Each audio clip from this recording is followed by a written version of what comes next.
You're going on a mission trip? Here's some things that if you don't do, it'll make your trip significantly better. Don't assume. Ask questions. The idea that you can come in from some other country and stand next to a missionary and then assume that you understand and know everything that's best for them is ridiculous. I think when you say that out loud, it makes a lot of sense that way. Rather, ask questions about what's going on. Don't impose your beliefs. We work with a lot of different denominations, and we love celebrating the differences in the denominations. They make for great discussions.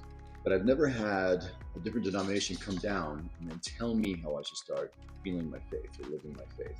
Likewise, you shouldn't be doing that either. Now, there's several varieties of trips where you will be proselytizing. You'll be sharing the Word of God, and you'll be sharing the love of Jesus. There's a difference between sharing your faith and proselytizing and simply imposing your beliefs on another person. So avoid imposing your beliefs, but do share your faith. Don't create dependency. If you are building something, if you're leaving from where you are to go to another country to build something, I think that's fantastic. But if that thing is not able to operate without you there, you've created a problem. If you're the one that has to fund it after you leave, you've created a problem. Creating dependency on you is not helpful for the sustainability of a mission. Don't take photos without permission. It's a pretty simple one. You wouldn't want somebody coming into your home, taking a bunch of pictures of you, or going into your kid's school, taking a bunch of pictures of your kid. That's weird, so don't do it. If you have permission to do it, and there's an expectation that it's okay, that's different. But if there's not that expectation and you don't have permission, don't do it. Don't waste resources. Missionaries by nature are very conservative people.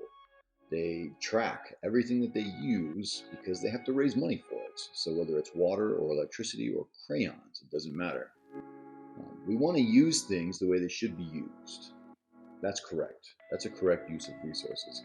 We don't want to waste things in a way that they shouldn't be used. That would be an incorrect use of resources.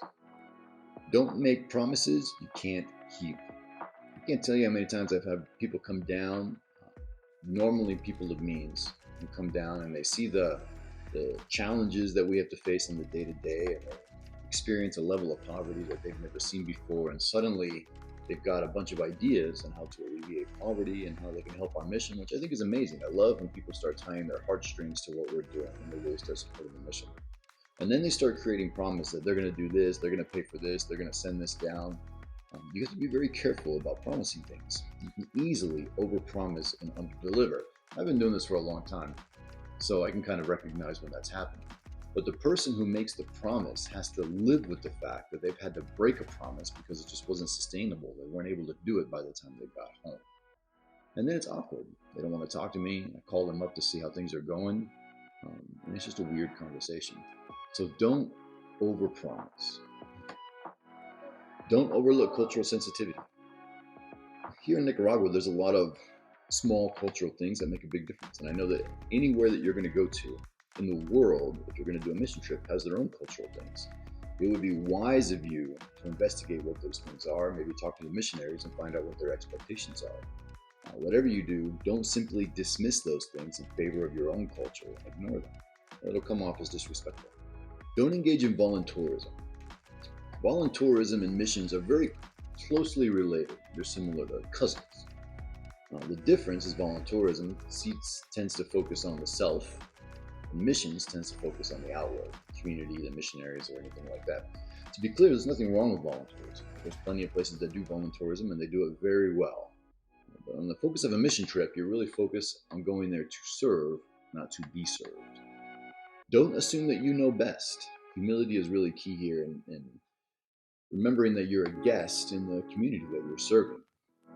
I've had many people come down who feel like they just know more than I do about the community I'm in, or the problems I'm facing, or the challenges and how to solve them. And sometimes they may have some great ideas. Most times they have ideas that I've already considered and had to dismiss for whatever reason, largely for lack of resources or things that simply aren't available in our country. It's okay to offer ideas. Most missionaries want that. It's okay to discuss problems and try to come up with solutions. Most missionaries want that. Assuming that you have the best solution and you know the best way, that's a problem. Don't neglect your post-trip reflection. It's so important for anybody that goes on a short-term mission trip to take some time afterwards and decompress mentally, emotionally, spiritually. You've had to encounter things that are brand new to you, and you're kind of wrestling with this idea that while they're terrible and new to you, they're the way that 80% of the world lives. And you really do need to wrestle with that.